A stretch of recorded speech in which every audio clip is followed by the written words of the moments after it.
Happy Virgo last quarter moon. Well, technically it was yesterday, but that's not the point. The point is the message. The point is what the cards have to say. And look at these colors. Look at how soft and sweet and also igniting and fun these colors are. And I'm really excited about this pull and these 3 cards, and I feel excited about what's going on for me in the world, and hopefully life's a little exciting for you too. So I'm going to start with the Ace of Wands card, the fire element, Ace of Wands. Ace being the first card of the element, so it's the beginning of that element's story. And the beginning of the fire story is really asking us, what are we excited about? What are we excited about putting our energy into?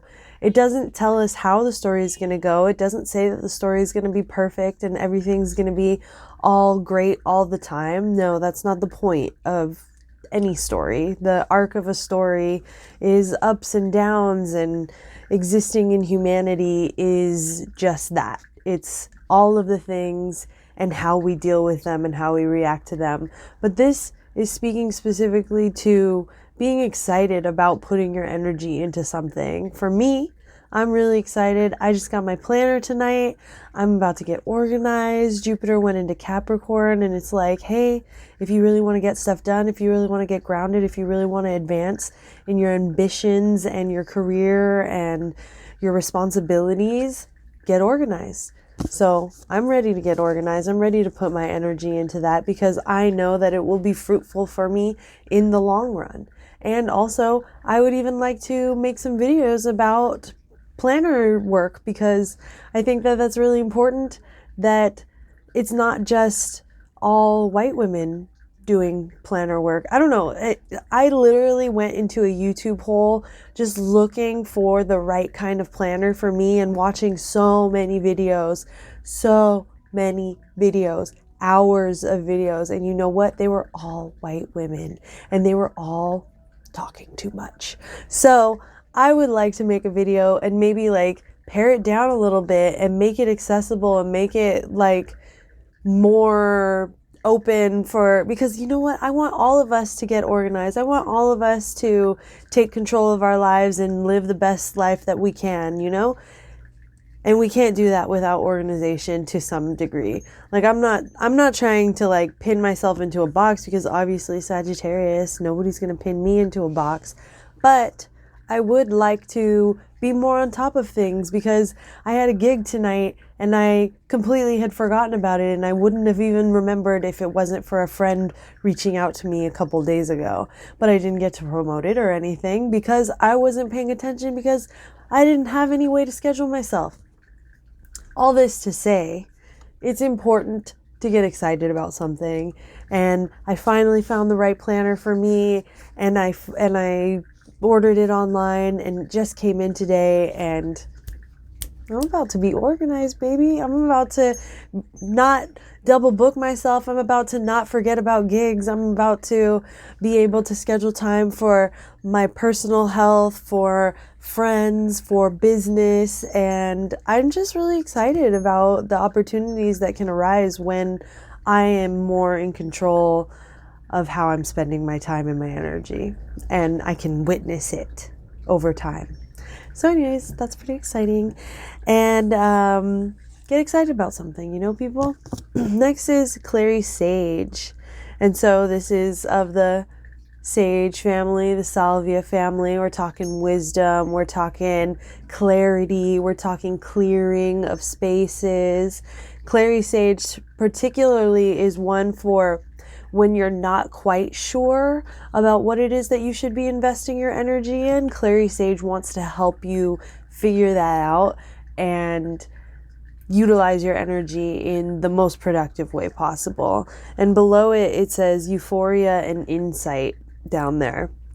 And so it's really looking for where do you experience joy? When do you experience those levels of euphoric epiphanies and like, I'm ready to take on the world. I'm really excited about what it is that's going on, and insight into ourselves. Like, what is it that I need to feel comfortable and happy and safe and protected, supported? Like, what is it? Because if we can define those things, the more we can define those things, the more we're able to get them for ourselves. And so Clary Sage really just wants to like clear out whatever is blocking you so that you can really figure out what is going to be most beneficial for you. And you know, like, you got to let go of things, and everybody's talking about, 2019's almost over, and what are we going to let go? What are we going to leave in this past decade and bring it into 2020 and this new decade?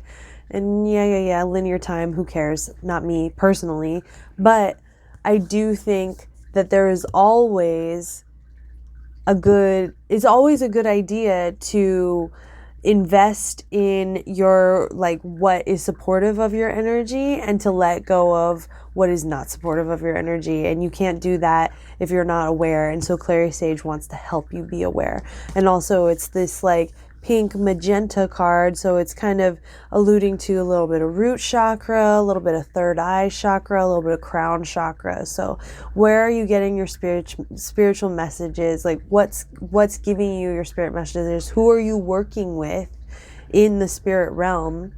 And what are you open to in terms of like what you're seeing, and not just what your eyes are seeing, but your third eye? Like, what are you experiencing synchronistically?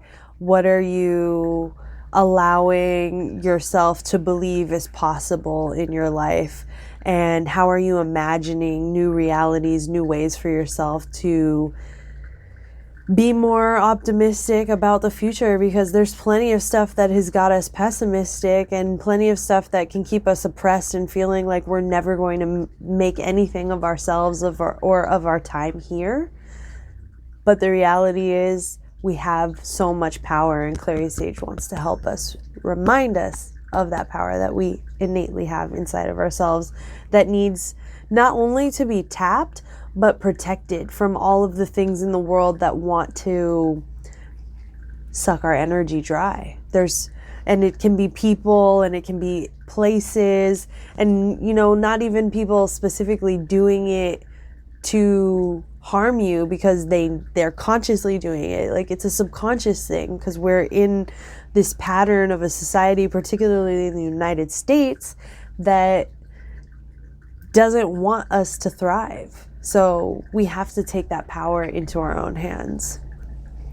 And the last card is the pink tourmaline card, and I also have my own little pink tourmaline right here. Yay! So I'm holding this energy. So what pink tourmaline really wants for us is, how can we really be gentle and supportive of ourselves? This particular stone is asking us, particularly the people who are out here, myself included, who are advice givers, who are support givers. How are we giving that kind of advice and support to ourselves? How are we really integrating this knowledge into ourselves, not just doling it out for other people and hoping that they make a better change in their life than we do for ours? Like, no. We need to do for ourselves everything that we are willing to do for other people, because again, this is how we bring empowerment to ourselves. So this card is really asking us to be gentle with ourselves and ground ourselves, be aware of what is coming up in our body, what our reactions are to things, and how we're feeling about things. This card just wants to ground us into our emotional reality, and also help us kind of detach from our emotions. Not so much that you don't have emotions anymore and you're just a cold hard bitch. No. We're talking about, I'm able to, yes, I'm having an emotion right now, but I'm also able to step outside of that emotion and be aware of it and understand, or maybe start to search for what the root cause is of the emotion, so that I'm not just in this constant cycle of something's affected me and I'm reacting to it. I'm affected, I'm reacting. I'm affected, I'm reacting. the way in which we react to things dictates how we are sharing our energy. So we need to protect our energy so that we can take care of ourselves, and we can take care of our physical being, and we take care of our spiritual being, our emotional being, and then, only then, can we manifest the way that this buzzword is just getting thrown around, like, oh yeah, like I want $1 million, I'm going to manifest it. No. Get right with your body, your emotions, your mind, and your spirit.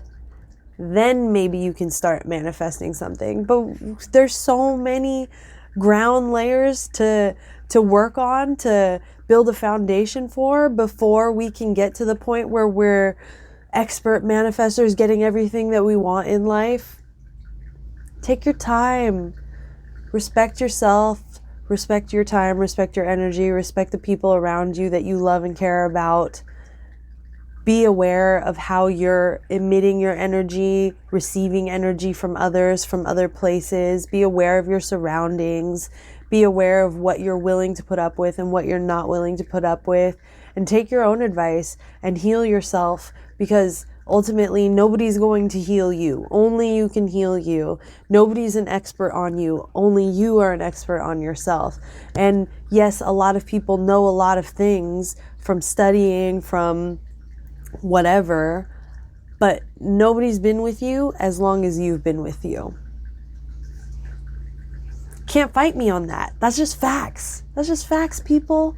So take care of yourself. Take care of your emotional body. Clear out whatever is stopping you from figuring out what it is that you want to be investing your energy into. And, just be gentle with yourself. Like, grounding doesn't have to be slamming yourself on the ground. It could be a gentle float, like a feather to the ground. Like, give yourself some joy, give yourself some clarity, give yourself some time to protect your energy and take care of yourself in the way that you take care of others, or you wish to be taken care of. It all has to start with you. It all has to start inside. And all of these cards are talking about figuring it out from the inside, gently cradling yourself, and then being able to give it forward. So I'll see you in the new moon, and have a good week.